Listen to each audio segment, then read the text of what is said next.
देखिए, जो समाज की आंखों के आगे चल रहा है और कोई ध्यान नहीं दे रहा, उस प्रकार के विषय पर इस फिल्म ने रोशनी डालने का काम किया है। और समाज में गंदगी तभी साफ होती है जब हम गंदगी को देखें, और तभी आप सफाई कर सकते हैं।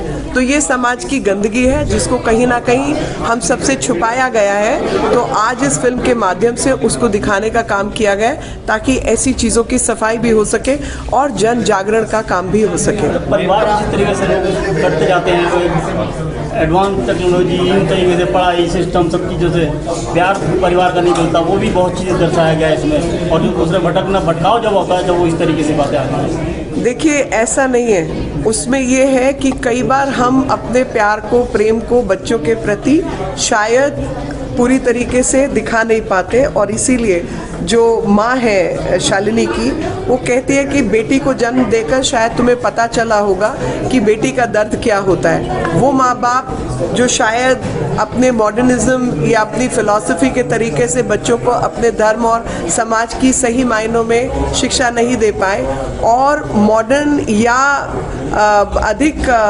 लिबरल होने के नाते एक उसका भी अंजाम दिखाया है जहाँ लड़की सुसाइड करती है। तो मेरा ये मानना है कि समाज में कई सारी त्रुटियां रहती हैं, लेकिन वो त्रुटियां बढ़ जाती हैं इस टेक्नोलॉजी के माध्यम से, क्योंकि जो एक संदेश देने में हमको कई दिन लगते थे, वो कुछ सेकंड्स के अंदर लोगों तक पहुंच जाता है। और इस टेक्नोलॉजी का कोई इस्तेमाल करके गैर नियमित ढंग से बच्चों को अगवा करना, उनको गलत रास्ते पर डालना और उनको ब्लैकमेल करना जैसी चीज़ें जो हैं अमूमन तौर पर की जा रही हैं। क्या मैसेज जाएगा? मेरा मैसेज दो तरफा है।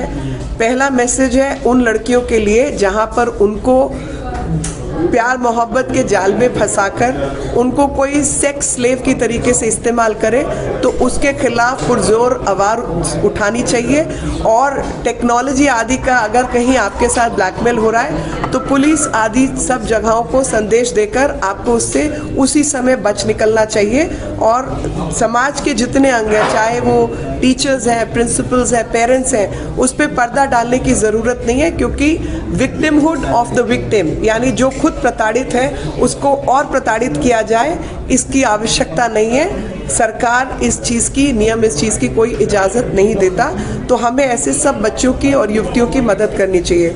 दूसरा विषय है, जब लड़के किसी भी नशे की चीज़ पर चले जाएं तो उनको मदद लेनी चाहिए, और कोई भी उन्हें नशे की चीज़ दे रहा है तो उन्हें संभल कर, जो समाज में अच्छी ताकतें हैं, प्रिंसिपल है, टीचर्स हैं, पेरेंट्स हैं, उनके साथ मिलकर उस नशे से अपनी मुक्ति प्राप्त करनी चाहिए, उसको छोड़ना चाहिए, ताकि वो किसी और की बंदूक का बारूद ना बन पाए और आतंकवादी घटनाओं में शामिल ना हो, क्योंकि आपके परिवारों में भी इसी प्रकार का दुख बढ़ेगा। और अपना जीवन भी सुरक्षित रखना, देश की सुरक्षा के लिए भी काम करना हम सबका कर्तव्य है। कहीं इस मूवी का विरोध भी हो रहा है, विपक्ष भी इसका विरोध कर रही है। देखिए, जो विपक्ष और अन्य लोग इस पे राजनीतिक हथकंडे अपना रहे हैं, उनको इससे बचना चाहिए, क्योंकि ये कहीं ना कहीं आप जैसी सरकारों की कमी दिखा रहा है, जो कि गंदगी को छुपाने का काम कर रहे हैं, ना कि उसको साफ करने का।